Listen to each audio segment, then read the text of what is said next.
Good morning, everyone. Welcome to today's Development Standards Committee. Can I remind everyone that this meeting is being recorded, but is also being broadcast live on the Angus Council YouTube channel. Can I remind all those joining us remotely, please turn their microphones to mute unless they wish to speak, and they should do so by raising their hands remotely.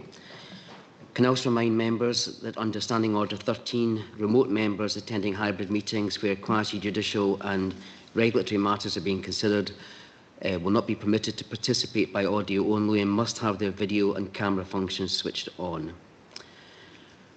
Okay, first of all, Laura, do you have any apologies for absence today? Thank you, Convener. No apologies. Okay. And note we haven't got Councillor Durno here at the moment, so if she comes in later, she'll join us for the next item on the agenda. Item 2 is declarations of interest or statements of transparency. Councillor Beattie. Thanks, Convener. Yeah, I have a declaration of interest in item number 7, ground at Petrucci Farm. I've carried out casework on previous applications at this site on behalf of residents, so I will leave the meeting and not take part in the decision-making process. Okay, thanks for that, Councillor Beattie. We'll get back to you straight after that agenda item to get you back into the room. No other items or declarations of interest? No? Okay.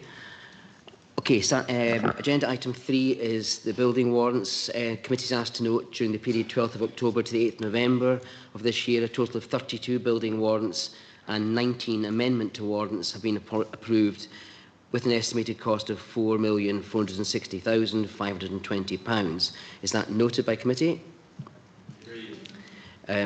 Agenda item 4 on delegated decisions. Again, this committee is asked to note during the same period, the 12th of October to 8th of November 2024, a total of 57 applications have been approved and 1 refused under the Planning Acts through the scheme of delegation to officers. And I should say that building warrants and delegated decisions have been circulated to all members. So again, is that noted?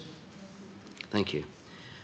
Agenda item 5 is the minute of our last meeting, which was held on the 22nd of October. Are there any comments or adjustments required to these minutes? If not, are the minutes approved? Thank you. Right, we'll move on to, we have 3 items on the agenda today for 3 planning applications. Agenda item 6 relates to report 353/24, and this report deals with planning application number 24/00095/FULM, submitted on behalf of Fig Power Limited for the construction and operation of a battery energy storage system with a maximum storage capacity of up to 49.9 megawatts, with associated works on land 200 metres west of Templeton Farm at Burke Hill. And we'll start by asking Ms Porter to present the slides. Thanks, Dave. Thank you, Convener, and good morning, everyone. As Convener explained, item 6 on the agenda today is a planning application for a battery energy storage system with capacity of up to 49.9 megawatts on land west of Templeton Farm.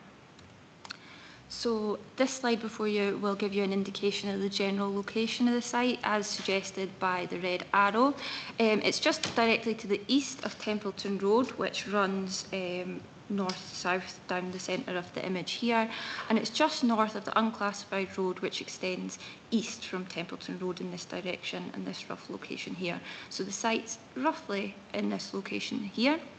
The development boundary for Angus is indicated by the thick black line which is in the bottom right hand corner of the image here, and its settlement here just to the southwest is Muirhead and Burke Hill, with Burke Hill Cemetery just to the east and Templeton Woods just to the east side of Templeton Road, and you've got Templeton Christmas Tree Farm located in this location here, just a short distance to the east of the application site. So this slide here illustrates the proposed site layout and the landscaping scheme proposed as part of the development. The application site measures roughly 1.2 hectares in size, but the operational compound which is shown on the left-hand image is the operational compound, as I said, and that consists of only around 6,400 square metres, and that's to be surrounded by a 3-metre high security fence, where the remainder of the site consists of the access road, which has actually been reduced in length during the lifetime of the application to further reduce any unnecessary land intake, and the construction compound, which is just to the east of this, which will be later replanted for the landscaping, which is shown on the right-hand image here, and that will provide screening for the development and biodiversity enhancement. So, as you can see from the proposed layout, there's 22 battery containers with 11 groupings of inverters and converters, which are surrounded by acoustic enclosures, which are illustrated by the light grey rectangles here. And there's also a substation and control room indicated by the green square in the bottom west corner of the site. As shown here, the access would be taken directly from Templeton Road, and the nature of the equipment is such that it wouldn't require any complex delivery loads, and construction for the development would last roughly 8 months with an average of 6 HGV movements per day. This slide here depicts the likely appearance of the equipment. As you can see at the top of the image, we've got the battery storage units, which are the typical shipping container appearance that you would expect with this type of development. Measures roughly 6 metres by 2.4 metres and roughly 3 metres in height. The substation is the green equipment indicated on the middle of the screen. That's got a slightly larger footprint and slightly higher at 3.2 metres.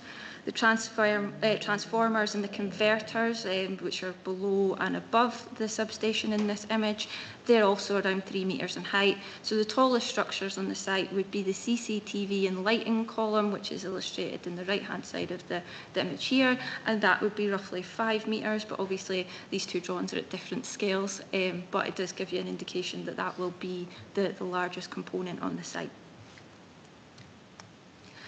This slide is the aerial imagery, just gives you a context of the site. The compound, operational compound, is illustrated in the rough location of this red rectangle here. As you can see, it's located in the corner of a ploughed agricultural field. The application site has limited biodiversity, and the submitted information indicates that there's no sign of protected species on the site, and that the trees along the western boundary of the site would be retained as part of the development. So we've had 4 objections received to the proposal, 2 from properties near Liff and 2 in proximity to the application site. And the objections do include concerns regarding loss of prime agricultural land. The site is located on Class 3.1 agricultural land. However, as members are aware, national and local policies generally supportive of renewable energy developments on agricultural land. And in Angus, in general, only a small land take is currently being given over to renewable energy developments. I think it's under 1.5% of the wider resource in the county. And as previously highlighted, the operational compound for this proposal is relatively small at around 6,400 square metres. And just for comparison, albeit a mix of prime and non-prime land, the site for the Berry Hill solar development, which was previously approved by Scottish ministers, is over 10 times the size of this site. So yes, in this regard, the site is relatively small. It has been amended to limit the amount of land required, and a condition is proposed to secure restoration of the site back to agricultural land at the end of the operational life of the development. So in that regard, there's no unacceptable impacts on agricultural land. The site is also not subject of any natural or built heritage designations, and it's not considered to be any unacceptable cumulative impacts.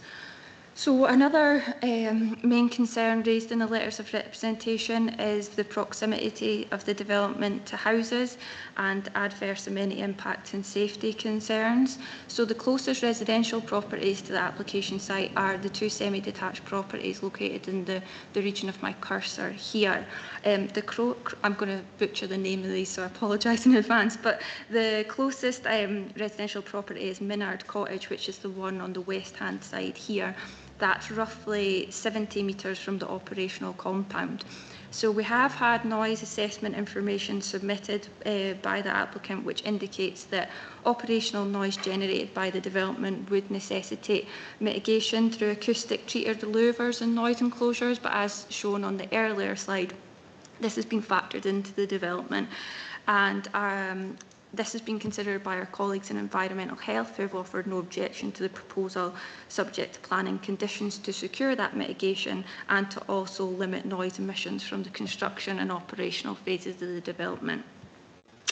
In terms of safety, this is primarily governed by other legislation, but the developer has given us details of a fire strategy, and the site does exceed the minimum 25-metre distance suggested by the fire chief guidance from neighbouring properties. So as you can see here, the site is clearly well over 25 metres from the nearest neighbouring properties. We also haven't received any objection from the Scottish Fire and Rescue Service, and a planning condition is proposed which requires approval of a fire safety and management plan, and that is to include details for the measures to minimise potential for discharge from any untreated water from battery storage containers arising from an emergency situation. In terms of landscape and visual impact, Minard Cottage, and I think it's Dalvatten to the west, the two semi-detached properties here. They both have their principal elevations which face north. However, as you can see, they are clearly offset from the development. The development would be visible from their side and front gardens. However, generally the rear garden area would be free from any views of the proposal. Also, given the development by its very nature, it will be low-lying and it will only occupy a small arc of view to the northwest of these dwellings, and they would still be able to enjoy views towards the Sidlaws to the north. The proposal is also sited in an area where the landscape has been modified by human activity and where there are other commercial operations. For example, the Templeton Christmas Tree Farm just located here just to the east of those properties on the right hand side of the image. The development will detract from the amenity of these properties, but it would not make either of those properties an unsatisfactory or undesirable place to live, and the proposal would not result in any unacceptable impacts on these properties subject to the conditions suggested in the report before members. So the next couple of slides will show photo montages from a number of locations in proximity to the site, and that includes locations nearby other surrounding properties, including Ashlands and West Winds Cottage, which is located on the top of the image here, which is roughly 160 metres northeast of the development. And we'll have another visualisation and photo montage from Lodge Mullane, which is located 240 metres to the west in this location here, just on the bottom left-hand side of your image.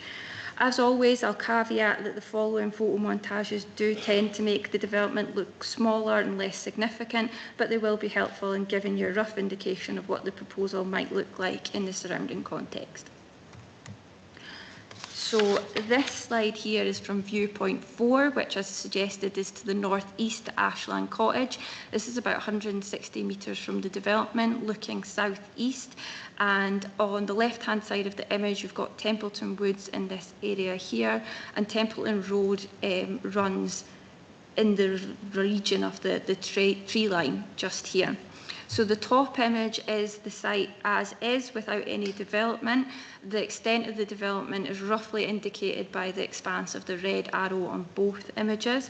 And the bottom image shows the compound as constructed upon completion and before any landscaping has established.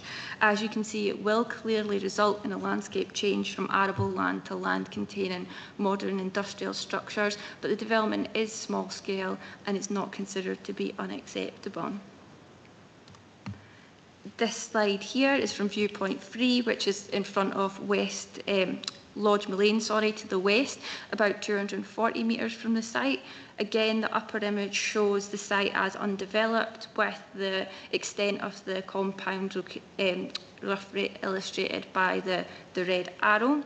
And again, the bottom slide shows, the bottom image, shows the development as constructed upon completion and before any landscaping has established.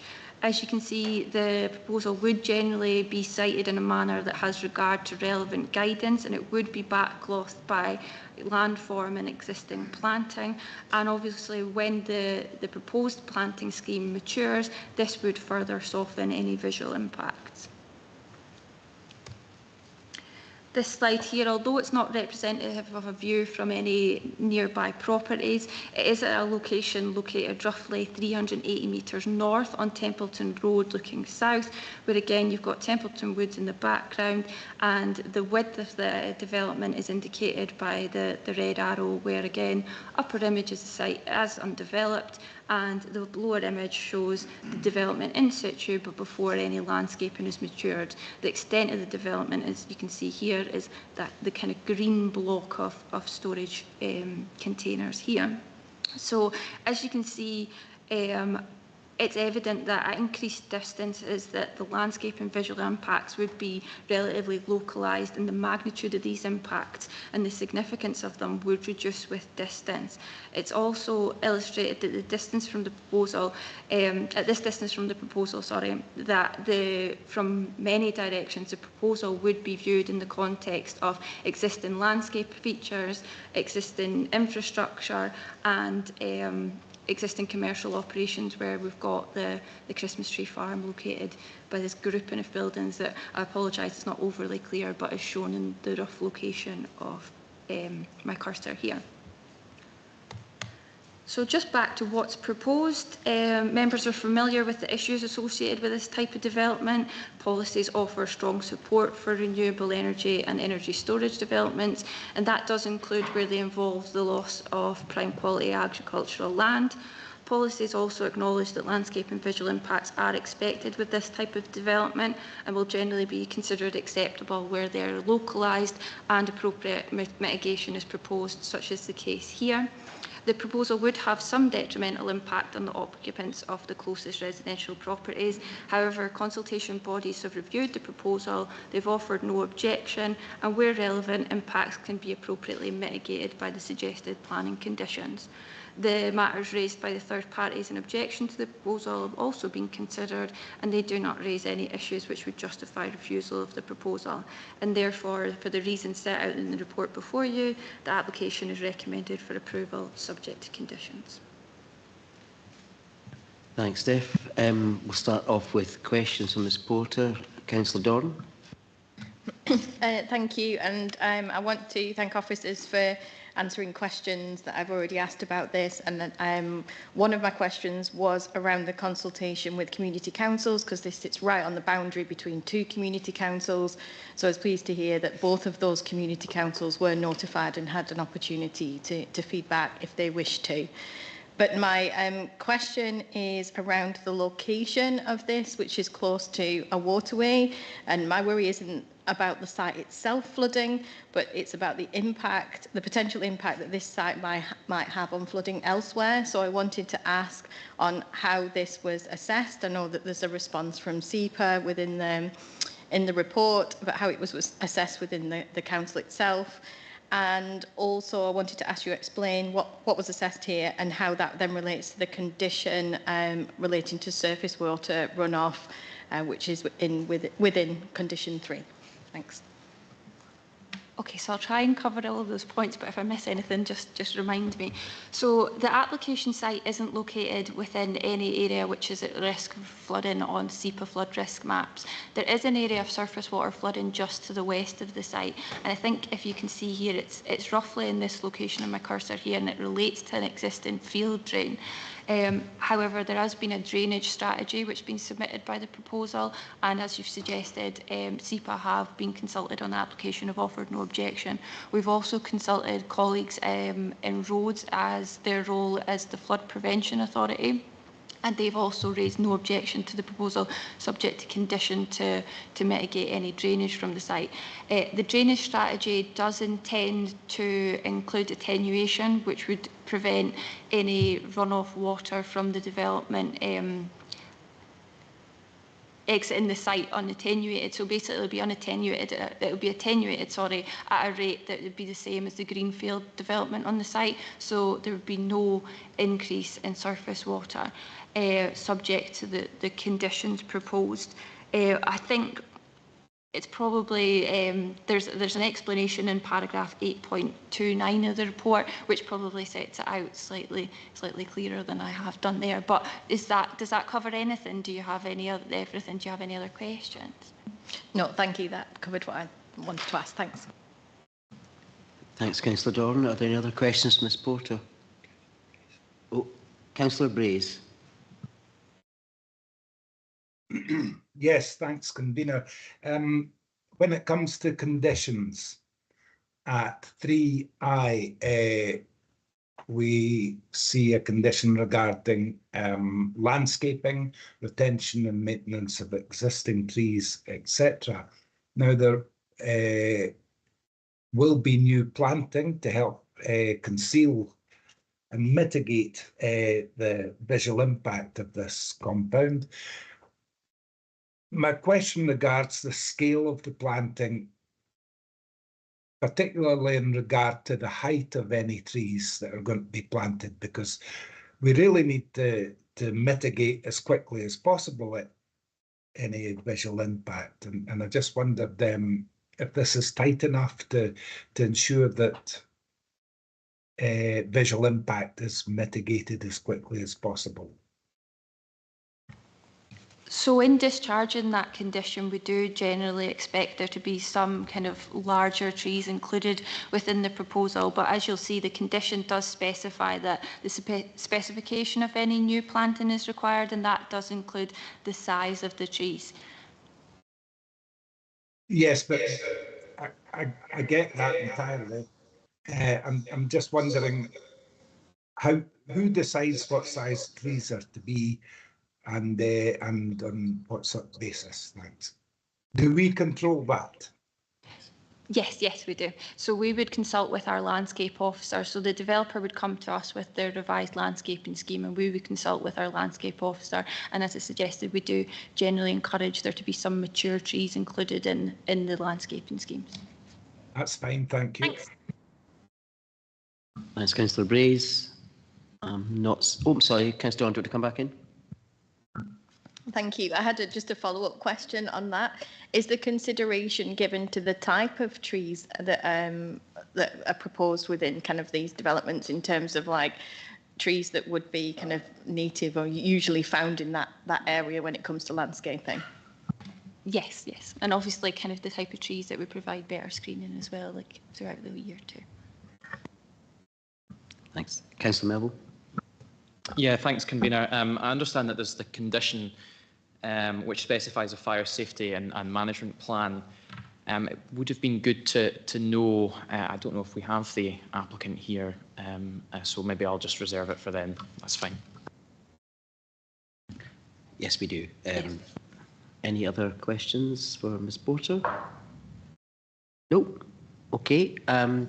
Just so for members' notice, we actually have, under Standing Order 11.2, I've admitted a late respondent this morning, which we'll come to in a second. But under Standing Order 12 of Angus Council, applicants, supporters and objectors are given the opportunity to address any points which they wish this committee to take into account in coming to its decision. Speakers will be given 5 minutes only, and I'd remind speakers that members of this committee have already been provided with the opportunity to read all submissions, thus may already be familiar with some of the points that may be raised. So we have one objector this morning, and then we also will follow that up with a speaker on behalf of the applicant, Councillor Melville. So good morning, Mr Hughes. Good morning to you. As I say, you'll have 5 minutes to address the committee, and I suggest as normal that after 4 minutes I'll give you a note to might wind up if that's possible. Okay, so if you want to unmute, and off you go.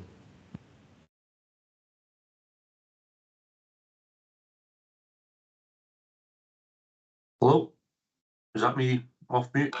We can hear you, Mr. Lovely. Well, what a great proposal was put forward there. It's like you've absolutely thought of everything. It's great. My objection is really based on just the location. I myself would have thought that Templeton Farm down at the bottom of the road already has container storage, which to me is a great diversification for a farmer, and I totally support any farmer trying to diversify. You know, it has to be done, because these batteries look like containers, and the bit that gets me is, why would you put them in a brownfield site tucked away in the corner so far away from the existing farm? I just don't get that. Would it not have been better to have that development right beside the farm? Then, to a minor thing, we have the 2 cottages that are in close proximity to it. Ultimately, we would have liked to have had a farmhouse on our site. Now, granted, we've got no planning in, nothing like that, and it wouldn't be in the near future, but just directly across from the proposed battery site would be, to me, the ideal place to put a farmhouse. But of course, we're miles away from that just now. Pinecone Cafe is established. It's enjoys great views, and I did wonder about what impact that would have on the customers of the Pinecone Cafe. But it looks like, you know, you've got all your trees and screening and stuff like that, so quite happy with that. It's just really the site. I don't understand why you would put it, plonk it in the corner so far away from a farm. You know, that is my only objection, you know. And if this one was to be granted, I wouldn't mind applying for one myself, instead of the farmhouse, because that would be ideal. I presume that the battery storage is actually going to be feeding into Dundee, or we haven't heard where it's actually going yet. But that's me. I've said my piece. Thank you much, Mr. Hughes, for keeping it brief and to the point. Thank you. Can I just say also, we do have a speaker on behalf of the applicant, so we can ask your question on your behalf to them regarding the location. Do members have any questions for Mr. Hughes? I'm not seeing any hands. Thanks very much, Mr. Hughes, for your contribution. We now move on to another speaker, Mr. Brian Devlin, who's here on behalf of the applicant, and is thinking you're taking questions only, Mr. Devlin, is that correct? Yeah. Okay, if you'd like to just take a seat and switch on your microphone, which is the right-hand button, and we'll take any questions. I mean, I think I'll start off, if that's okay. And just on behalf of Mr. Hughes has asked a question regarding the location that's been chosen as opposed to the other sites that he brought up in his presentation. Could you just address that one first? Yeah, sure. And first of all, thanks very much for giving us the opportunity to come along and answer any questions. And also to Angus Council, in particular Stephanie, for the way she's dealt with the application. It's been really helpful to us along the way, and challenging, I say, as well. In terms of location, we actually met Mr. Hughes as an organisation, which you'll know, and we met various landowners in and around that area to discuss the possibility of doing such a scheme in other areas. And the most fruitful discussion, and there's confidentiality attached to it, we decided upon the location that was suggested here. We've done various studies of where we thought it would be best located in terms of topography, safety, etc., etc. And for the reasons it's outlined in the report submitted by the officer, that's the site we zoned in on. We believe that's the correct location for all the reasons contained in the planning application. Okay, Mr. Maybe you could actually introduce yourself in respect of what relationship you are to the applicant. Yeah, sorry, I'm Brian Devlin. I work for Fig Power, who are based in Bristol. They're a wholly owned UK company, and we've got a local office in Glasgow as well. A follow-up question for myself, just again for Mr. Hughes' benefit and the members as well. The destination of this power, is there anything you can address on that issue? Yeah, we're completely guided by the DNO as to where we take the power to. And the arrangement at this point in time is we take it to Lyndhurst, which is actually within the D&D Planning Council authority. So we've run a cable underground from site, completely unseen, buried underneath. Probably we would do it on the DNO, and it would connect at Lyndhurst substation. Thanks very much from me. Other questions from members? Councillor Melville. Yeah, thanks, Convener. I kind of flagged this in advance earlier on, but it's about fire safety. Obviously, there is a condition to produce a fire safety and management plan, but I think it's appropriate for members to know some of the specifics that the organisation is thinking about here. Fire suppression is something that always comes up when we discuss these kind of applications, whether it's about the actual suppressant itself or what happens to the wastewater in the event. So is there anything that you can expand on that for members, given the proximity to what is quite a densely packed wooded area? First of all, as an organisation, we wouldn't promote any project that we thought was going to cause safety issues to people or the local environment or whatever.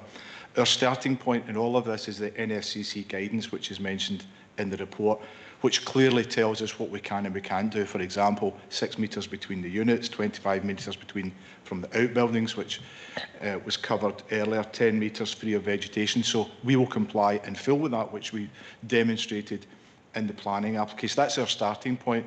But also internally as an organisation, we have operational plans. So within that, there's a detailed fire and safety management plan, which we would work with the council, building control and the fire service. We've engaged the fire service to make sure that it all accords with the council's policies as well. We have a post-incident water plan, drainage strategy, health and safety.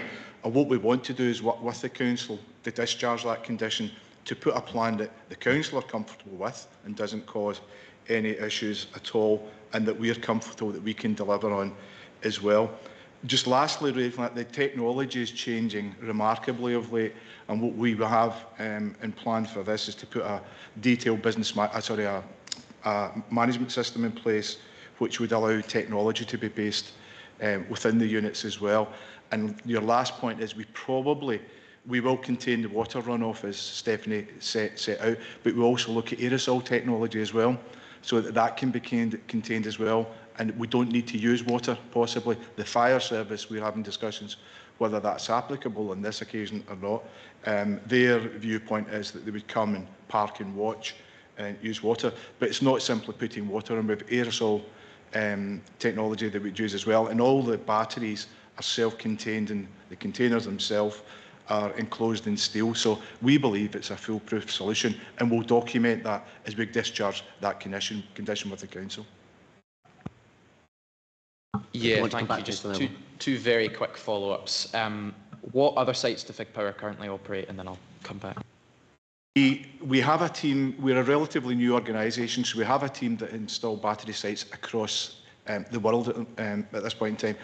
We don't operate any sites at this point in time. We have planning consent for sites. We're moving into the operational aspect of it.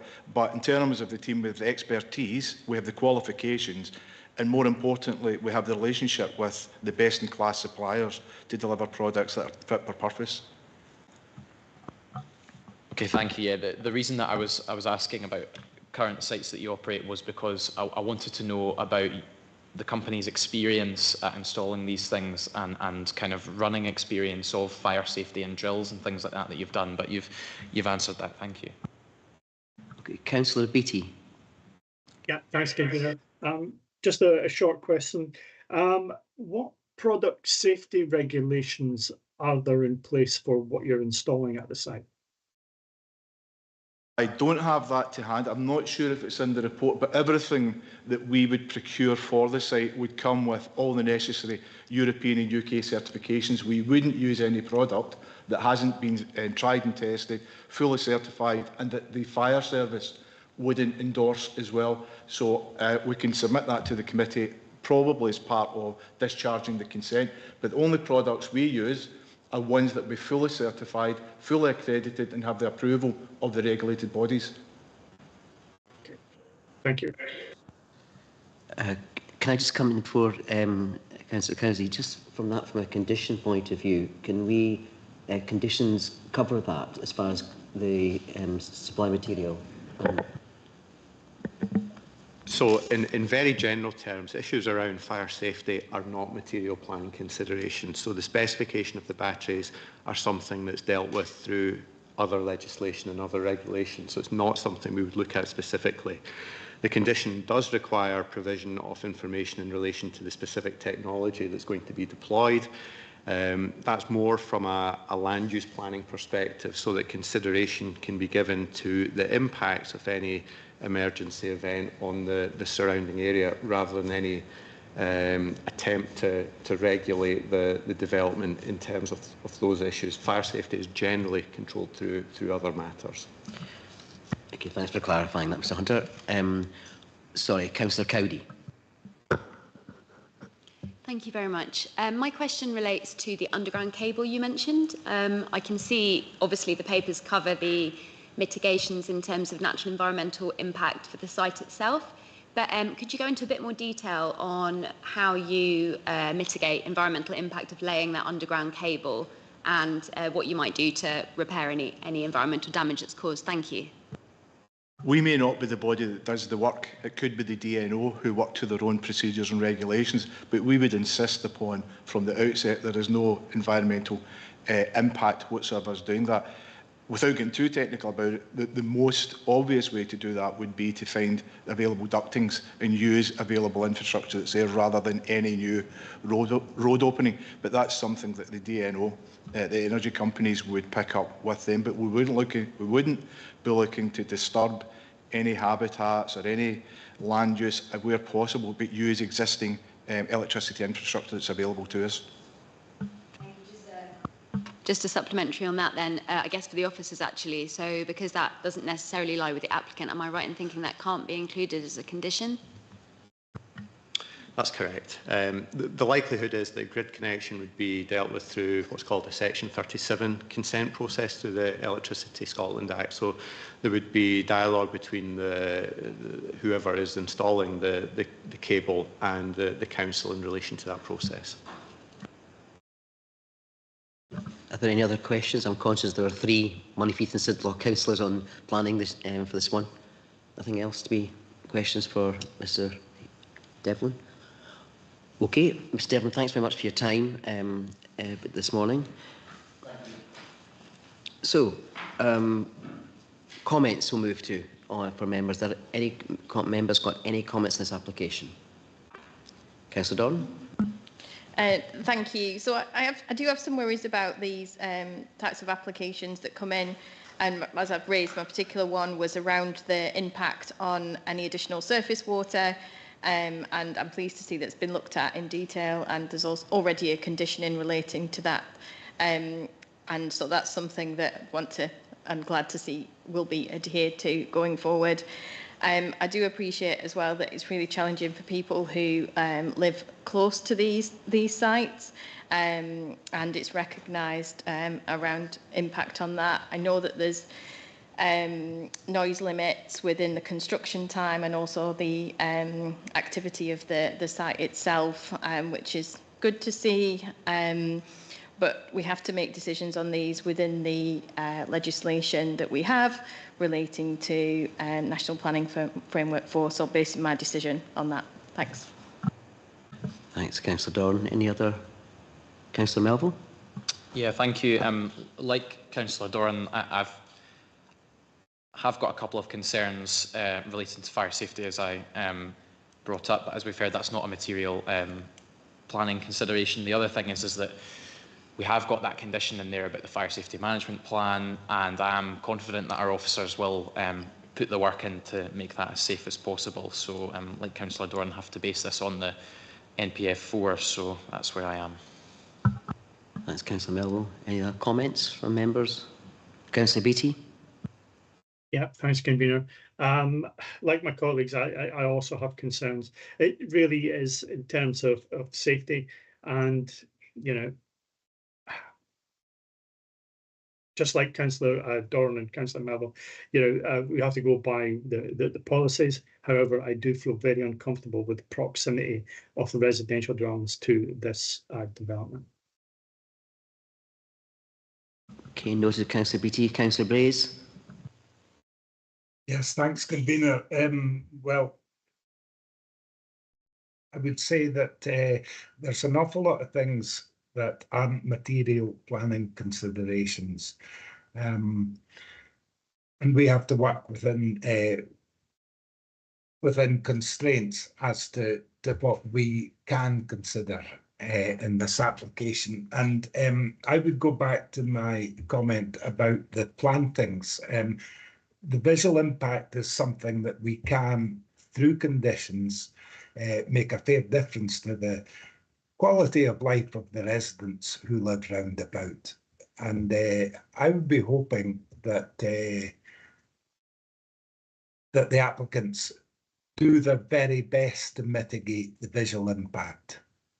This is a very expensive project for the applicants, and I wouldn't want to see the whole project being spoiled for a halfpenny's worth of tar. Get some bigger trees in and plant them so that the visual impact is mitigated as soon as possible for the benefit of the residents round about it. That would be my contribution. Thank you. Thanks, Councillor Braze. Are there any comments? I'm not seeing any other hands. Okay, in that case, just to sum up, we've heard details of the application. As we know, development plan policies at national and local level provide strong support for proposals that provide all forms of renewable, low carbon and zero emission technologies. And in this case, the technology would appear to have potential to operate efficiently, and available evidence suggests that environmental impacts can be satisfactorily addressed. I do hear members' concerns regarding fire safety and mitigation, but I think we've had a lot of applications in the last few years of this, and there's growing technology for all of this, but it's important that responsibility falls on the applicants to ensure the safety, because that will affect any future ones that come along, but it's wise for that. It does, the application does give rise to impacts on the landscape, as we've heard, and visual amenity, and there would be an increase in traffic, but only during the construction period. Adverse landscape and visual impacts would be localised, and new planting is proposed to provide mitigation, and we've heard Councillor Braze's concerns and comments on that, and that's noted as well. The proposal is generally consistent with relevant local development plan and NPF 4 policies, and no issues have been identified by consultation bodies that cannot be addressed by planning conditions. So accordingly, there are no objections from statutory consultees. So as the proposal complies with development plan policy, and there don't appear to be any material considerations to justify a refusal, I'm going to move the approval to approve the application, subject to the conditions stated in the report. So do I have a seconder? Councillor Duff? Are there any amendments? Councillor Melville? It's not an amendment, convener, but I think it is important for me to record my concerns about fire safety, so I wonder if I could have my dissent recorded. Noted. Are there any formal amendments? Oh, Councillor Beattie? Yeah, no formal amendment, but I would also like to record my dissent. Okay. All right, if there's no amendment to it, planning application number 24/00095/FULM is hereby approved, and the dissents are noted. Thanks very much, everyone. Councillor Durnwell, you're in the room, I see now, thanks. So you can join in agenda items 7 and 8. Agenda item 7, sorry. Oh yes, Councillor Beattie's left the meeting because he's noted on this one. Agenda item 7 relates to report 354/24 and deals with planning application submitted on behalf of Laird Aggregates Limited relating to the proposed extension of Ochter Forfar Quarry for the extraction of sand and gravel, including the restoration of the land at the ground. This is an application made under Section 42 of the Town and Country Planning Scotland Act 1997. As amended, to develop subject to different conditions than those attached to a previous planning up permission in 2019. And I'll ask Mr Hunter to present on this one. Thank you. Thank you very much, Convener, and good morning, members. As you've indicated, item 7 is a planning application made under Section 42 of the Planning Act. Now, that's a very specific type of application. It's an application to develop without conditions, subject to which a previous planning permission has been granted. And as members will see in the report before you, at paragraph 3.6, the considerations in relation to this type of application are limited. All you are being asked to consider is the suitability of the conditions. It's not an opportunity to revisit the principle of the development, which has previously been approved. If we move on, we see the location of the application site just to the southeast of Forfar. We have the road that leads out to Kingsmuir at the bottom of the red line application site, and we have Arbroath Road running to the north. The Easter Bank area of Forfar located just to the west of the application site that we see in this area. Also on this slide, just draw attention to the area to the east. This is the applicant's existing quarry operations at Ochter Forfar. Perhaps again note there is a quarry haul road that runs across the applicant's land under the public road and to the associated processing plant. So in essence, this application, which was approved previously by committee in June 2019, provided for extension of the existing quarry operations, continued utilisation of the haul road, and provision of materials for the applicant's processing plant to the north of the Arbroath Road. The permission granted previously provides for the extraction of, I think, around about 1.1 million tonnes of material. That was over a 5-year period with a limit on extraction of 250,000 tonnes per year. Again, original application attracted 69 objections, fairly vocal concern from residents, particularly in the Easter Bank area, concerned about potential amenity impacts associated with the quarry operations moving closer to them. Perhaps just point out that the current application has no objections at all from any party. The quarry is now operational. The section that has been worked is identified on the plan that we see here. So the area just identified by the cursor has been subject of extraction. That's the closest part to the properties at Easter Bank. Remaining extraction would move in an easterly direction, focused on the body of the site that again just identified with the cursor.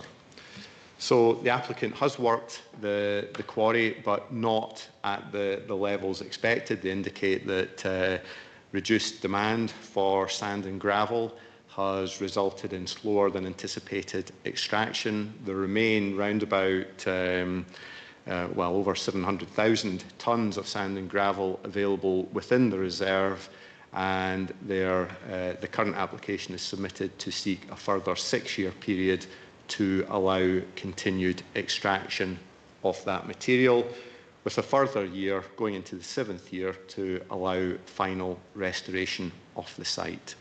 Again, important to point out this proposal doesn't seek to change any of the other currently approved operating practices within the site. The approved mitigation measures would continue, and it would be operated entirely consistently with the previous planning permission. The only thing that would change, the only change that's sought, is the additional period of time to allow extraction. And the relevant question for members is whether that additional 6-year period is acceptable. Just some photographs. This is one taken from South Street, the Kingsmuir Road. We have the Easter Bank properties at the left-hand side of the screen.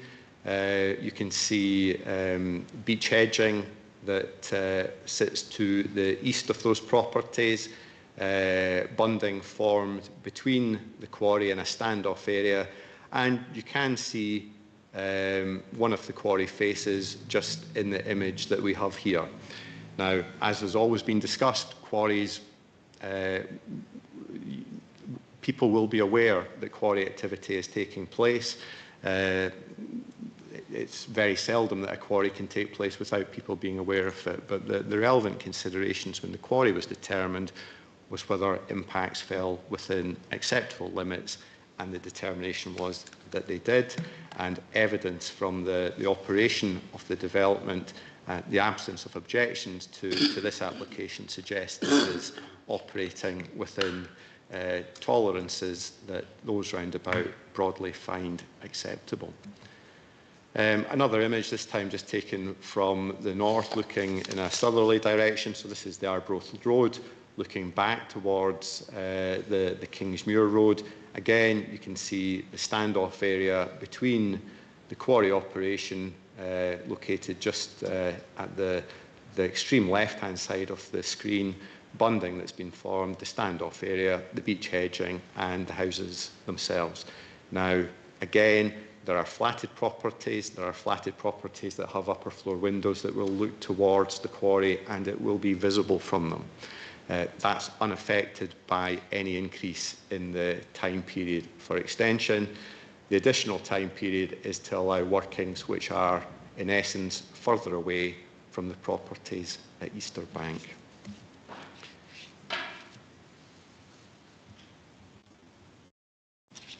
Again, just from the Arbroath Road, quarry operation as it extends in an easterly direction will be behind the bunding and the trees that we see in this area. So we have the McCulloch Drive, Gowan Rig, Strangs Lee houses. Again, some of those slightly elevated, but the bunding and the landscaping will provide some screening through of the quarry operations themselves. And again, the conditions attached to the original planning permission, which are followed through, the mitigation measures which are in place at the present time, followed through to the continued operations, should minimise impacts on the amenity of those people that live closest to the development itself. In terms of the passage of time, the trees have grown. The trees will continue to grow over the further 6 years, perhaps providing some further mitigation as works progress. Again, the reduced extraction rates perhaps again helps to mitigate impacts on those that live closest to the development. Ultimately, the proposal is to see the area fully restored.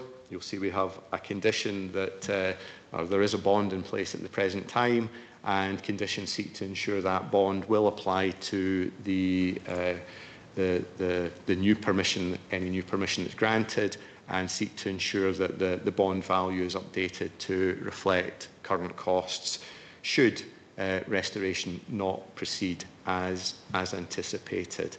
But ultimately, site will be restored in accordance with the methodologies that committee has previously determined to be acceptable. The quarry will continue to be operated in accordance with the mitigation measures that committee have previously determined to be acceptable, and the additional period of 6 years for extraction does not give rise to any significant issues in terms of development plan policy, and the application is recommended for approval. Thank you, Convener. Thanks, Mr Hunter. Do members have any questions, Mr Hunter? Councillor Cowdy. Thank you. Do we have the applicant present? Because it's probably more appropriate for them. I believe the applicant is not present today, but I'm happy to deal with any questions that I can. Thank you. So on page 51, 3.4, it highlights that due to a number of factors, this has been delayed. And it highlights things that obviously are beyond the control of anybody, COVID pandemic and the reduced demand for aggregate. I just wondered if the applicant has told you that they've got strategies in place to avoid a further delay, because obviously what we don't want is to get to the end of the extended period and find that they want to extend again. So with the proviso that some things are, of course, outside their control, I would like to know that they've got quite detailed plans to ensure it does complete within the extended period if we do accept this. So with the caveat that I'm not the applicant, and that's a very difficult question for me to answer. I think what we do know is that there is mineral audits have been undertaken which identify broadly what the requirement for sand and aggregate usage is across the relevant market area. Approving this development is intended primarily to feed the applicant's concrete block making plant, which is associated with the processing plant. And I think they have a reasonable understanding of what the requirements are to feed that plant. I don't think anyone could, in good faith, put their hand on their heart and say circumstances will not change, which would necessitate a further change. What we do know is that if that did happen, it would require a further application, and that application would be subject to due process. From the discussions that we have had with the applicant, I think they're reasonably content that this would provide sufficient length of time to allow extraction of the reserve that remains. Any other questions, Mr. Hunter?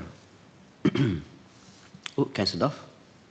Yeah, thanks, Convener. I think maybe Mr. Hunter has probably partially answered this question. I don't know. I mean, do we have a responsibility to ensure that there is adequate quarry facilities in the locality? Is that something that we would need to, or we have to take account of? So policy generally seeks to ensure that we have a 10-year land bank of minerals. The indication is that's round about 7.5 million tonnes, roughly. We have 5 operational quarries in Angus producing sand and gravel at the present time, and in approving this application in 2019, members were cognizant of our requirement to maintain that land bank, and this contributes to meeting that land bank requirement. No other questions, Mr. Hunter? Okay, I can go to comments then from any members on this application. No comments. I can't see any hands up. Right. Okay. I can't believe it's been 5 years since this application originally went through. It just seems like yesterday. But the application is submitted under Section 42 of the Act, which, as Mr. Hunter says, seeks to allow the land to be developed subject to different conditions than those set in 2019 to permit extraction over the additional period of 6 years with restoration in year 7, i.e. by December 2031. The quarry and the extension area appear to have operated without significant issue, and this application has attracted no third-party objection and no objection from relevant statutory consultees. Operation would continue as previously approved by this committee, albeit over an extended period. So as such, I'm going to move approval, subject to the aforementioned proposed conditions, sorry, in para 10 of the report. Are you seconding, Councillor Melville? Seconded by Councillor Melville. Too late for that one, Councillor McLaren. That's fine. Okay, is there any amendments at all? No. Okay, thank you. Planning application 24/00411 FULM is hereby approved. Thanks very much, everyone. Our final item, yes, Councillor Beattie. Can we get him back in? All right. So we just messaged him, yeah. We'll just wait for a second or two for Councillor Beattie to rejoin the meeting.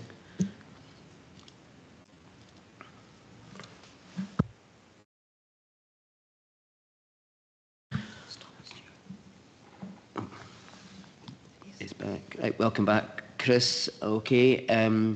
Final item on the agenda this morning is agenda item 8 relating to report 355 Elite 24, dealing with planning application by Angus Council for the conversion of 4 existing flats into 2 dwelling houses, including external alterations at 76A to 76D South Street, Forfar, so very close to our last application. Again, Mr Hunter will look at the slides.